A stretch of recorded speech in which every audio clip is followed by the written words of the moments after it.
السلام علیکم ورحمۃ اللہ وبرکاتہ۔ محترم ناظرین کرام، میں امید کرتا ہوں کہ آپ لوگ بخیر و عافیت کے ساتھ ہوں گے۔ ایک شخص نے بہت ہی عمدہ سوال کیا ہے، آپ لوگ اس کا جواب سماعت فرمائیں، انشاءاللہ آپ لوگوں کو بھی بہت فائدہ ہوگا، کیونکہ اس طرح کے مسئلہ آپ لوگوں کو بھی درپیش ہوں گے۔ اس شخص نے سوال یہ کیا ہے کہ غسل خانہ میں یا ایسی پوشیدہ جگہ پر جہاں کسی کی نظر نہ پڑ سکے ننگے بدن نہانا کیسا ہے، جائز ہے یا نہیں؟ کیونکہ بعض لوگ کہتے ہیں کہ غسل خانہ میں بھی ننگے ہو کر نہانا مکروہ تحریمی ہے۔ محترم، اس کا جواب یہ ہے کہ ایسی پردہ کی جگہ پر غسل کرنا جہاں کسی کی نظر نہ پڑے درست ہے، جائز ہے، مکروہ تحریمی نہیں ہے۔ کیونکہ صحیح بخاری کی حدیث ہے، حضرت موسیٰ علیہ السلام ایک مرتبہ برہنہ ہو کر لوگوں کے نظروں سے اوجھل ہو کر غسل فرما رہے تھے، اور آپ اپنا کپڑا ایک پتھر پر رکھ دیا تھا۔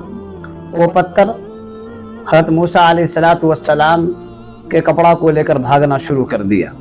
موسیٰ علیہ السلام برہنہ ہو کر اس پتھر کے پیچھے دوڑے، اور آپ بار بار کہہ رہے تھے، اے پتھر مجھے میرا کپڑا واپس کر دے، بار بار اب کہہ رہے تھے اور اس پتھر کے پیچھے دوڑ رہے تھے۔ پھر آپ نے پتھر کو پکڑا اور 7 ضرب آپ نے بہت زور سے لگایا۔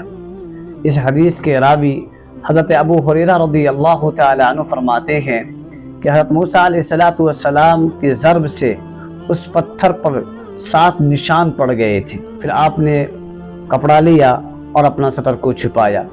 تو اس حدیث سے پتہ چلتا ہے کہ ایسی پردہ کی جگہ غسل کرنا جہاں پر کسی کی نظر نہ پڑ سکے درست ہے، جائز ہے۔ غسل خانہ میں بھی اگر کسی کی نظر نہ پڑنے کا امکان ہو تو ننگے ہو کر برہنہ ہو کر نہانا درست ہے، جائز ہے۔ لیکن عام طور سے آج جو بیڈ سے لگا ہوا جو باتھ روم بنتا ہے اس میں پردہ ہی ہوتا ہے، ہر چاروں اطراف سے پیک ہوتا ہے، وہ کہیں سے کسی کی نظر پڑنے کا امکان نہیں ہوتا ہے۔ تو اگر ایسا غسل خانہ بنا ہوا ہو جہاں پر کسی کی نگاہ پڑنے کا امکان نہ ہو تو اس غسل خانہ میں برہنہ ہو کر نہانا بھی جائز ہے، درست ہے۔ جو لوگ یہ کہتے ہیں کہ غسل خانہ میں برہنہ ہو کر نہانا مکروہ تحریمی ہے، ان کی بات بے بنیاد ہے، بے اصل ہے۔